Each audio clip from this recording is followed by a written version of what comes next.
किसे कहते हैं, यह ध्यान दीजिएगा, बहुत ही अच्छा टॉपिक है। जैसे किसी गोलीय दर्पण को हम ले लिए यहाँ, यह हमारा गोलीय दर्पण है, यह देख लीजिए।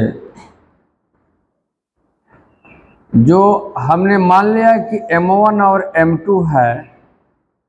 यहाँ प्रिंसिपल एक्सिस जिसको हम मुख्य अक्ष कहते हैं P है, इसका वक्रता केंद्र यदि यहाँ C है, मुख्य ध्रुव और वक्रता केंद्र की बीच की दूरी मुख्य फोकस कहलाती है। यदि हमने वस्तु अनंत और वक्रता केंद्र के बीच में रखा, सेंटर ऑफ कर्वेचर में रखते हैं, तो यहाँ मुख्य अक्ष के समानांतर जाने वाली किरण अपवर्तन के पश्चात मुख्य फोकस से होकर गुजरती है, तथा यदि कोई किरण मुख्य फोकस से होकर जा रही है, मुख्य फोकस से होकर जा रही है, तो वह अपवर्तन के पश्चात मुख्य अक्ष के समानांतर हो जाती है।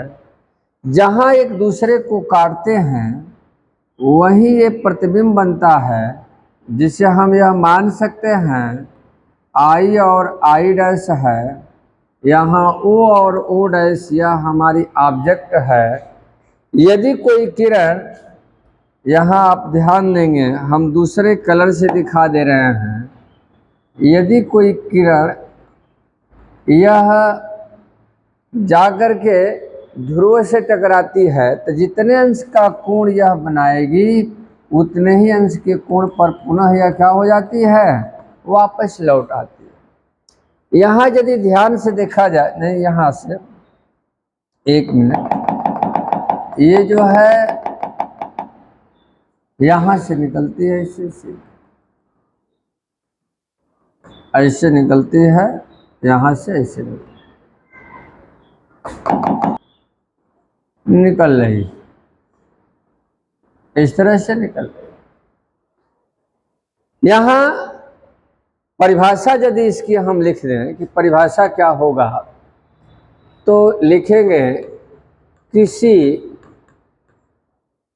गोलीय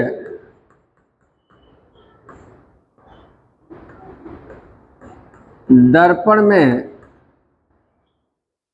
प्रतिबिंब की लंबाई, गोलीय दर्पण में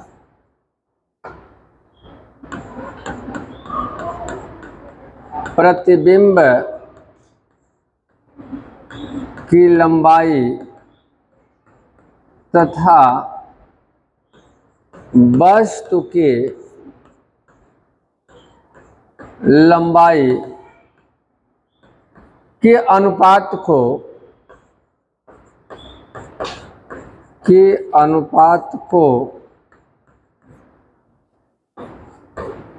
रेखीय आवर्धन कहते हैं।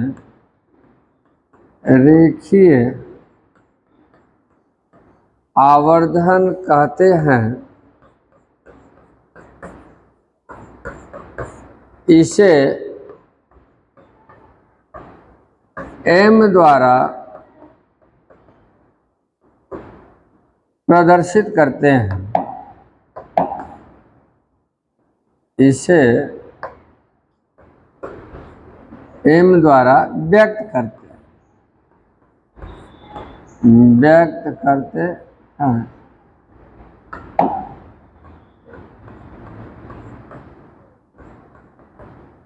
यानी इस तरह से आप इसकी डेफिनेशन दे सकते हैं। ये जो आप लंबाई देख रहे हैं, यानी यही किसकी लंबाई, तो ये प्रतिबिंब की लंबाई तथा वस्तु की लंबाई के अनुपात को हम क्या कहते हैं, रेखीय आवर्धन कहते हैं। यानी इसकी डेफिनेशन के अनुसार आप यहाँ ये लिख सकते हैं, M बराबर क्या होता है,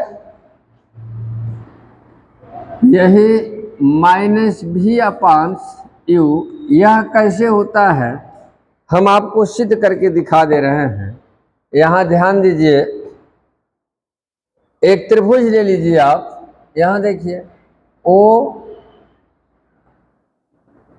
ओ डैश तथा क्या ले लीजिए P, यहाँ देखिए ओ डैश P तथा I डैश P में यदि आप ध्यान से देखेंगे यह भी 90 अंश का है, यह भी 90 अंश का है, यह कोण दोनों आपस में बराबर हैं, तो क्या यह दोनों त्रिभुज समान कोणिक होंगे कि नहीं होंगे? इन दोनों त्रिभुज को हम सर्वांगसम कह सकते हैं। तो देखिए यहाँ हम इस तरह से इसे सिद्ध भी कर सकते हैं। कैसे? कि त्रिभुज ओ डैश P तथा त्रिभुज I डैश P समान कोणिक हैं, समान कोणिक हैं, या इसे हम ये भी लिख सकते हैं त्रिभुज ओ डैश P समरूप त्रिभुज I डैश P। जब दो त्रिभुज समरूप हो गए तो इनकी संगत भुजाएं आपस में क्या होती हैं? बराबर होती, अनुपातिक होती हैं। यानी यहाँ आप कह सकते हैं इस तरह से कि यहाँ I डैश बराबर क्या हो जाएगा? ओ डैश, यानी यह लंब इस लंब के बराबर होगा तथा इसका आधार जो है इस आधार के बराबर होगा। आप यहाँ लिख सकते हैं क्या? यहाँ ध्यान देंगे, इसलिए I डैश बटा में ओ डैश बराबर यहाँ PI बटा में PO कह सकते हैं। अब देख लीजिए, यहाँ लिख लेंगे यदि माना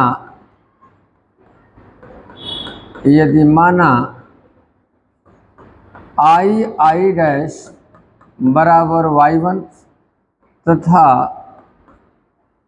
ओ डैश बराबर Y2, यदि हम यह मान लेते हैं कि I डैश बराबर क्या है? Y1 है और ओ डैश बराबर क्या है? Y2 है। यहाँ फिगर में थोड़ा सा देखिएगा, हम आपको समझाए थे कि ये प्रतिबिंब की यहाँ से दूरी जब भी आपतित किरण के विपरीत दिशा में मापी जाती है दूरी, तो वह आपतित किरण की विपरीत दिशा में ध्रुव से मापी गई दूरी सदैव क्या होती है? आपकी ऋणात्मक होती है। तो ये माइनस भी होगी, और जो यहाँ से यहाँ तक जो ऑब्जेक्ट की दूरी होगी, यह दूरी, ये देखिएगा ऑब्जेक्ट यानी वस्तु की दूरी, यह क्या हो जाएगी? -u होगी। और यह इसको हमने क्या माना है? Y2 माना है। यह मुख्य अक्ष से ऊपर की ओर क्या होता है? धनात्मक, और नीचे की ओर क्या होता है? ऋणात्मक। तो यहाँ जो I जैसे में Y1 जो होगा ऋणात्मक होगा और यह Y2 क्या होगा? धनात्मक होगा, क्योंकि इसको हमने Y1 माना है। और ये ऑब्जेक्ट की लंबाई जो ओ डैश है इसको हमने क्या माना है? क्या माना है? धनात्मक माना है। अब यहाँ देख लीजिए आप, यहाँ मान रखिए, तो इसका मान क्या होगा? I डैश का मान कितना है? माइनस Y1 ना। यहाँ इसका मान आप मान सकते हैं, ये देखिए क्या होगा भाई? -Y1 होगा, ये क्या होगा? Y2 प्लस Y2 होगा।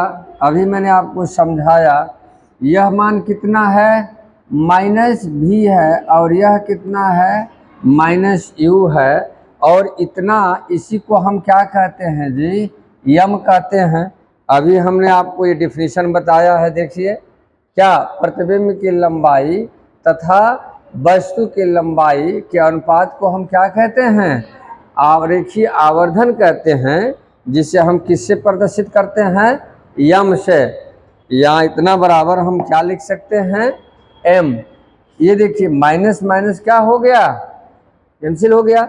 यानी इसमें आप यह कह सकते हैं, इसलिए m बराबर क्या हो जाएगा आपका? माइनस v अपान u, या इतना बराबर y1 बटा में क्या हो जाएगा? y2।